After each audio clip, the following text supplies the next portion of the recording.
E agora, nós vamos nos aprofundar um pouquinho mais sobre os ângulos.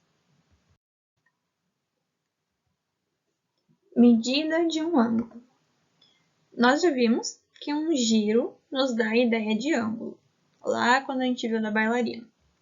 Agora veremos que inclinação e abertura também.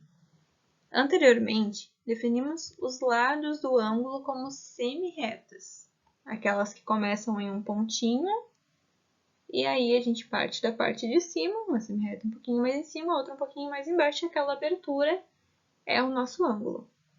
A partir desse momento, consideremos os lados como segmentos de reta pertencentes a essas semi-retas. Aqui a gente tem um exemplo, a gente tem ali as inclinações, a parte do telhado forma um ângulo.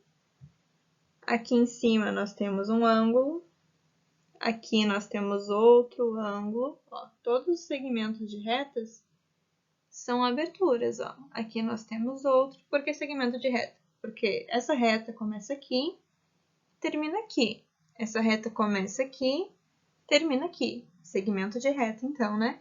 Então, essa abertura que nós temos aqui, ela forma um ângulo.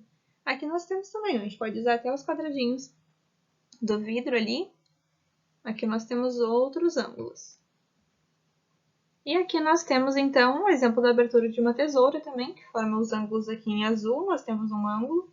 Então, essa parte da abertura da ponta da tesoura. E aqui embaixo nós temos outro ângulo em vermelho também.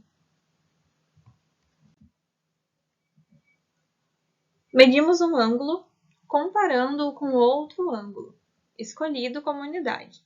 Usamos um processo desenvolvido por antigas civilizações que consiste na divisão do círculo em 360 partes iguais. Cada parte corresponde a 1 sobre 360, 1 dividido por 360 do círculo, ou seja, a 1 grau. O grau, então, é a unidade de medida do ângulo. Vocês já devem ter visto, então, né, um transferidor, que é o que a gente usa normalmente para medir os ângulos. Nós temos aqui de 0 a 180 e, ao contrário, também de 0 a 180. Por quê? Porque se o meu ângulo ele começa aqui, ó. Aqui é o nosso... Aqui é onde a gente coloca o centro, o pontinho ali do ângulo, né? O encontro dos dois segmentos de reta. Então, se o nosso ângulo começa aqui, e um segmento de reta ele está exatamente nessa linha aqui, e o outro está mais para cá, ó, aqui é o 45. Então, se eu tenho um segmento de reta aqui e outro aqui, eu posso usar essa parte de cima aqui para medir o meu ângulo.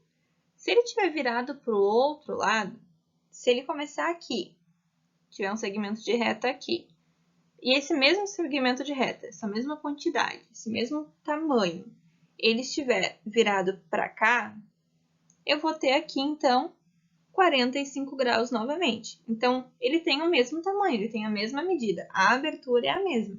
Porém, os segmentos de reta eles estão virados para lados diferentes. Então, eu posso usar a medida de cima, se meu ângulo estiver virado para cá, e essa medida de baixo, se meu ângulo estiver virado para o outro lado. Aqui nós temos também um exemplo de transferidor com 360 graus. O nosso outro ali era até 180, esse aqui vai até 360.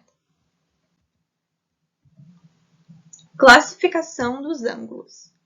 Nós temos, então, o ângulo nulo, se ele medir exatamente 0 graus. Agudo, quando a medida for maior do que 0 e menor do que 90 graus. Então, ele tem que estar entre 0 e 90. Ângulo reto, quando medir exatamente 90 graus. Ângulo obtuso, quando a sua medida for maior do que 90 e menor do que 180 graus. Ângulo raso, ou de meia volta, se ele medir exatamente 180 graus. Ângulo pleno, ou de uma volta completa, se ele medir 360 graus. Quando um ângulo é reto, ou seja, mede 90 graus, costumamos indicá-lo com um quadradinho em um ponto, dessa forma. A gente tem ali dois segmentos de reta, e como ele forma exatamente 90 graus, vocês podem até usar um transferidor, se tiverem, ele tem exatamente 90 graus. Como a gente viu lá naquele exemplo de fazer um medidor de ângulo reto, lembra que é o cantinho da parede? Então, se ele tem 90 graus, ele é um ângulo reto. Quando a medida do ângulo é maior ou menor do que 90 graus, indicamos com um arco. Observação: ângulos com a mesma medida são denominados congruentes e são indicados com um símbolo. É um símbolo semelhante ali, né, ao símbolo que a gente usa para igual, mas ele tem um risquinho a mais, eles são 3 risquinhos. Então, ângulos congruentes, o mesmo exemplo que a gente deu anteriormente. A gente tinha um ângulo de 45 graus virado para um lado e outro ângulo de 45 graus virado para o outro. Eles são iguais? Não são, porque um está virado para um lado e o outro para o outro, né? Mas eles são congruentes, porque eles têm a mesma medida. Então, para a gente relembrar, retas concorrentes, que a gente já viu. Agora nós vamos incluir ângulos nisso. A gente tem aqui um exemplo de retas concorrentes, né? Aqui a gente tem uma reta, aqui a gente tem outra reta, e aqui seria o ponto de encontro delas. Então, matematicamente falando, nós temos aqui uma reta, outra reta, e essas retas elas formam ângulos. Ó, aqui nessa abertura a gente tem um ângulo de 30, aqui nós temos um ângulo de 150, aqui nós vamos ter outro ângulo e aqui nós vamos ter outro ângulo. Retas perpendiculares. Aqui nós temos um exemplo de uma reta, ó, do braço até o pé, e aqui nós temos outra reta. Reta, né, são infinitas, então aqui nós temos um segmento de reta. Ela começa aqui e vem até aqui. Essa abertura aqui, como as retas são daquela forma que a gente viu na imagem dos 90 graus, elas têm uma abertura de 90 graus. Então, são retas perpendiculares. Aqui nós temos um exemplo matemático, né, com as retas certinhas ali, 90 graus.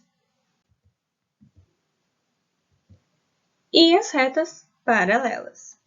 A gente tem o exemplo das linhas da calçada, são retas paralelas. E aqui, né, mais um exemplo matemático, nós temos duas retas. Lembrem que retas paralelas, elas são infinitas. Então, a gente pode estender infinitamente que elas nunca vão se encontrar. Elas nunca vão ter um ponto onde as duas vão cruzar uma a outra. E chegamos ao fim, então, de mais uma aula. Vocês conseguem encontrar esse conteúdo no capítulo 2 do livro 2, lá do livro que a gente utiliza na escola. Se tiverem qualquer dúvida, basta nos procurar ou consultar, então, o livro didático.